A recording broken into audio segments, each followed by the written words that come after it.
Mark Payne of MK1 Photography, and today we're going to be reviewing some ND filters.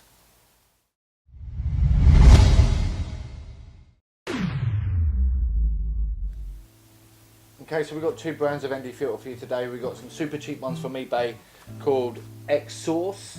Very cheap, you get 3 in a pack. We've also got one here by Hoya.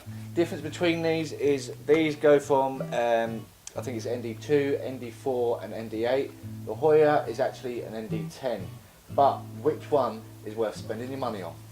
Okay, so this is the first listing here for the X-Source filters.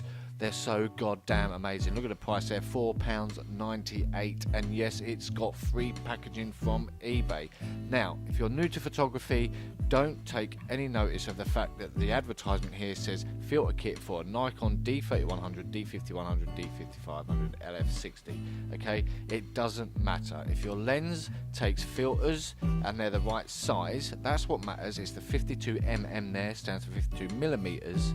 Then they're going to fit your lens, providing that your lens has a filter screw in it, okay? Which 9 times out of 10, if you've got a DSLR, it will have some form of a screw fitting just around the front. If you check the front of your lens, you'll see little ridges there.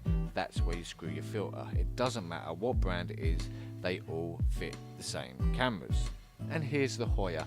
Now I know it's a little bit more expensive at $31.99, still getting your free postage and packaging, okay? But I mean, at the end of the day, you get what you pay for, you know. This isn't by no means the most expensive filter that you can go out and buy. I've seen them go up to hundreds and hundreds of pounds just for single filters, you know. Like I said, have a little check here on the advertisement again. On this one, it actually says it's for Nikon, Canon, etc. Yeah, so like I said, if you're new to photography, just worry about the size of the filter you're getting and make sure it's the correct size for the lens you want to use it for. Okay, it doesn't really matter whether it's for a Nikon, a Sony, a Canon, a Pentax, whatever. It doesn't matter. Alright, it's the size that matters. Okay, so now we've had a look at the price, we're going to take some shots with each filter. With the super cheap eBay ones, we're not going to bother using the ND2 and the ND4 and all that. We're just going to stick with using the ND8 because that's as close as we're going to get with the Hoya. I'm going to probably stack them up as well just to get the ND10. We also want to try and make this test as equal as possible. So camera settings are going to be set to an f8, and we're also going to be using ISO 100. I'm going to change the shutter speed to try and get the exposure in the camera as close as possible. Now all these shots are not going to be messed about with in Lightroom or Photoshop or anything like that. These are going to be plain and simple, straight out the camera shot, so we can really see the difference between the two filters.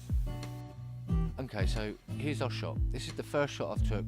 This is with no filter on whatsoever. Like I said, the settings in the camera, we've got f8, we're shooting at ISO 100, and the shutter speed here is 1/30th. Like I said before, they're not touched in Photoshop or Lightroom. This is straight out the camera as is. I want to try and get this test as equal as I possibly can to see the quality of each filter. And this is the shot taken with the Hoya filter. Now it is a little bit cooler, a little bit on the blue side, but it's nothing too bad. You could, if you wanted to, fix this in Photoshop just by nudging up the white balance slightly on the warm side. You could probably do it even by changing the white balance in your camera. I left this as a tungsten light setting on the white balance, so it wasn't in an auto white balance because I didn't want that to mess about with.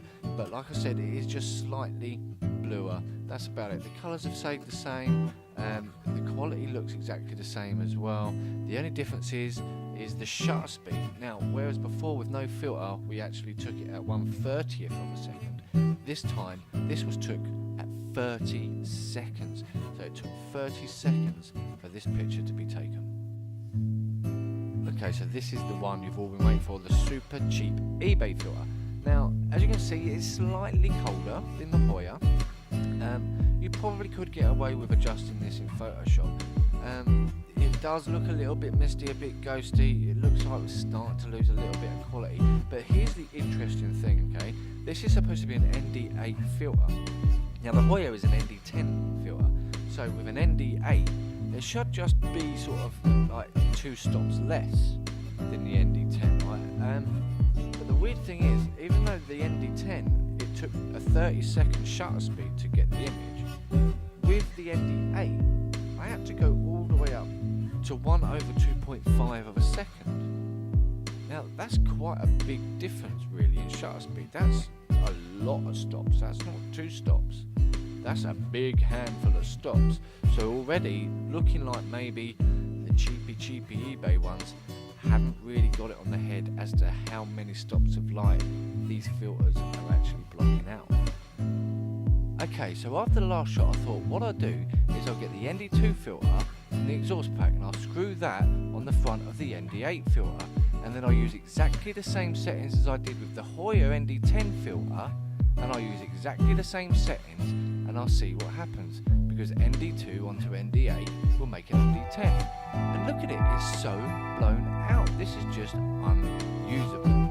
Okay, so we've had a good look at what these filters can do inside, under some lights and in a controlled environment. Now it's time to go outside and see how they deal with natural light. Still sticking with F8 and ISO 100. Okay, so we're going to be doing exactly the same thing that we was doing indoors. We're keeping the settings at the same, so it's going to be F8, ISO 100 and adjusting shutter speed accordingly for the filter as we add it on. Now this one was took with no filter whatsoever, and this time our shutter speed was at 1/800th of a second. Okay, so this is the image from the Hoya filter. Now it's a very similar story to what we had inside. So the image is slightly colder, there's a slight blue tinge in the whites, but this can be adjusted easily with the white balance in Photoshop or even in the camera itself. And the shutter speed we had here was 1 second.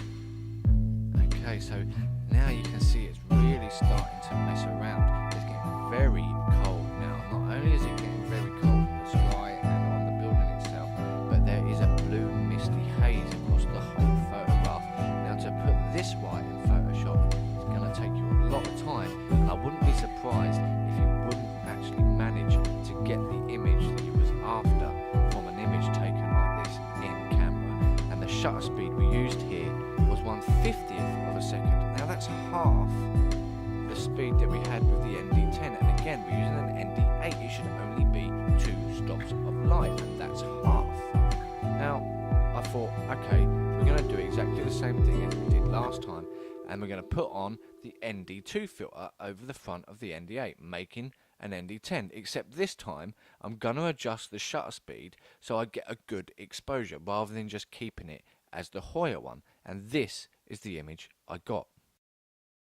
And as you can see, this shot is unusable. It's just completely unusable. Okay, it's so misty, it almost looks like the building's going to completely disappear. It's freezing, it's so blue. Everything in this picture now is blue. Okay, and not only that, but the shutter speed I had to get the correct exposure for this was only 1/8 of a second. Okay, 1/8 of a second. Now that is not going to be long enough if you want to say shoot a waterfall and get that nice milky misty look from the water. It's not going to be long enough if you want to get movements of clouds. And this is normally 9 times out of 10 why we're buying an ND filter, right?